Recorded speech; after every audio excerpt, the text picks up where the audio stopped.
안녕하세요, 제이전입니다. 이 노랑 우산 조만간 품절템 되는 거 아닌가요? 15년 전 봄날 아저씨 한마디로 선재를 퐁당하게 했던 그 노랑 우산, 2022년의 마지막 선재가 솔에게 씌워주던 그 검은 우산, 같이 살자로 훅 들어왔던 솔, 자기만 보면 눈물바람인 솔에게 씌워주던 그 파랑 우산, 솔의 납치에 내동댕이 쳐졌던 그 노랑 우산, 그리고 휠체어 없는 솔이 2023년 선재에게 씌워주는 그 노랑 우산, 거기다 너랑 나랑 오늘 밤 같이 있자니 15년이 지났어도 정리 안 된 선재의 감정을 마구잡이로 흔들어대는 소리, 이거 우산 하나로 서사가 사람 심장을 뒷말을 잊지 못하게 하는 이둘, 이제는 어른 로맨스까지 펼칠 테니 나대는 심장을 주체할 수가 없네요. 그래도 리뷰는 해야겠죠.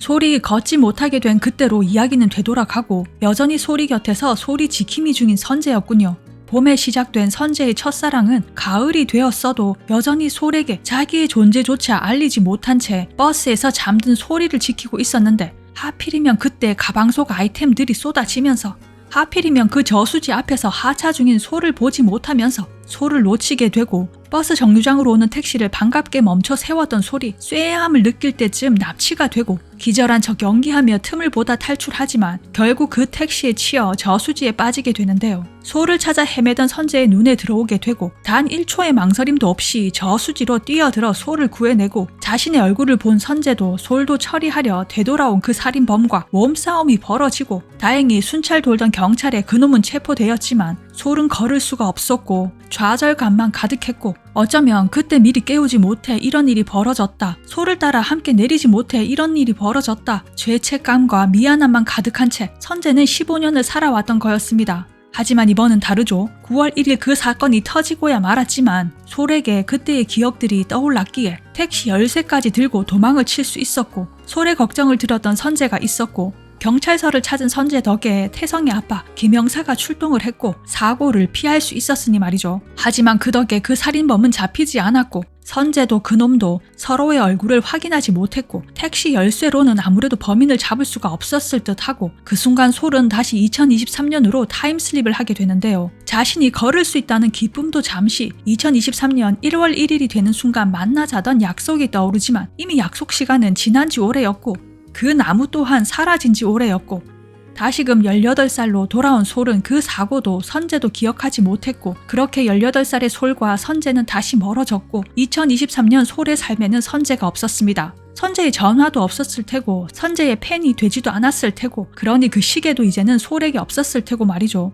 선재도 살아있고 선재 곁에는 여전히 절친으로 인혁이 있고 자신도 걷게 되고, 그렇게 꿈꿨던 일까지 하고 있는 자신에 이 정도면 다 되었다 생각하지만 솔에게 또 다른 기억의 파편들이 생겨나는데요. 이클립스의 콘서트가 연기된 것처럼 한동안 솔이 걷지 못했다는 또 다른 사건이 솔의 기억에 있었고, 그렇다면 선재의 죽음 또한 사라진 게 아닌 거겠죠.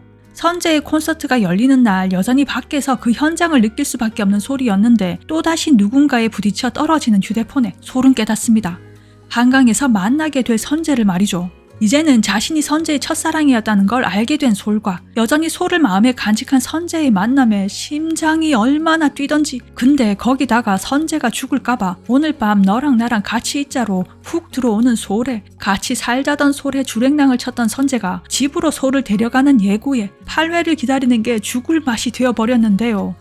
개인적으로 솔은 왜 자신이 미래를 이야기하면 시간이 멈춘다는 그 능력을 사용하지 않은 것인지 의아했어요.